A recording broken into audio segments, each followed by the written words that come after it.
Sorry if you can hear my dog, but today I'm going to present on Tupac Shakur and rap and black politics.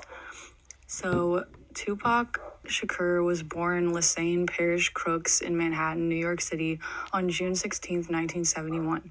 He's widely remembered as one of the most prolific rappers of all time and one who generally expressed strong political messaging in his songs and public presence. He's widely regarded as a symbol of resistance to white supremacy, racism, and exploitative capitalism, so I decided to focus on his legacy as a political and cultural figure in the African American community.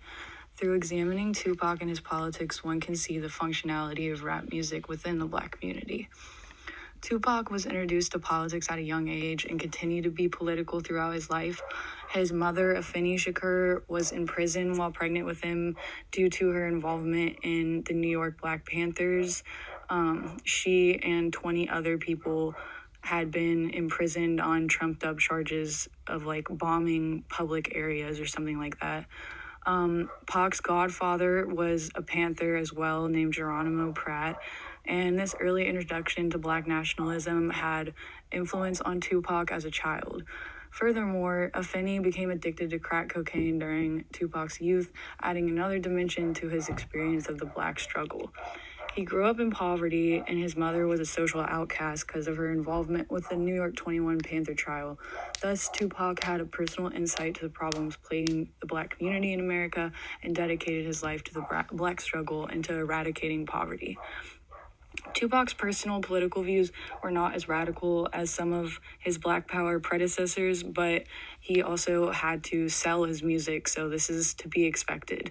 Regardless, he was able to state a progressive black nationalist brand of politics.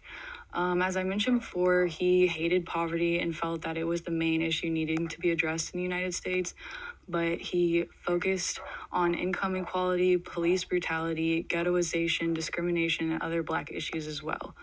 Despite his progressive economic and social politics, he often fell into the trap of hypermasculinity, as many black rappers had done before and after him. This traditional gender and sexuality politics does not negate Pac's importance as a black political figure and arguably the voice of the black community during his time. He espoused his politics not only in his music, but in interviews and poetry as well. And he was not only interested in stating his opinion, he wanted to effect material change in the community. This desire led him to establish campaigns with varying aims, such as ending neighborhood violence, promoting safe sex, stopping the spread of HIV and AIDS. Pac was not only a political rapper, he was an activist and an organizer. Rap is a black art form built upon the foundation of African oral tradition, making it a perfect vehicle for defining black politics.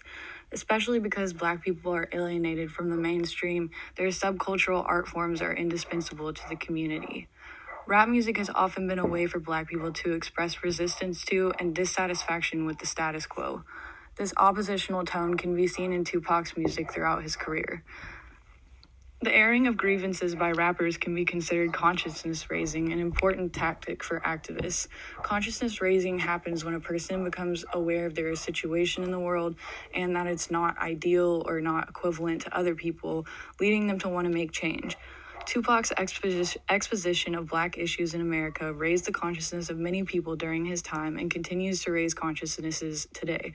Because his black nationalist politics engender hostility in the mainstream, Pac turned to a black form of expression to state his principles.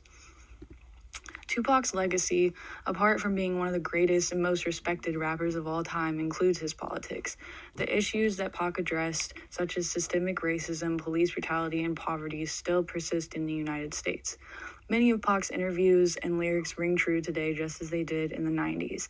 And to illustrate this, I'm going to tell you a story about an encounter that he had with the Oakland police. So Tupac was walking down the street and he crossed 17th and Broadway in Oakland without using a crosswalk. And so he was charged with jaywalking, which is a petty crime, and subsequently beaten, put in a chokehold until he became unconscious and left in the gutter by Oakland PD. This experience that Pac had mirrors current events surrounding police violence towards Black Americans and the use of excessive force. I'm sure, as we all know, George Floyd just recently died from being put in a chokehold by the police. There are many stories like this one that connect Pac and his politics to our current moment in America, especially because of the persistent nature of racism and poverty. Even his face has become a symbol of resistance today, exemplifying the huge influence of rap on Black politics.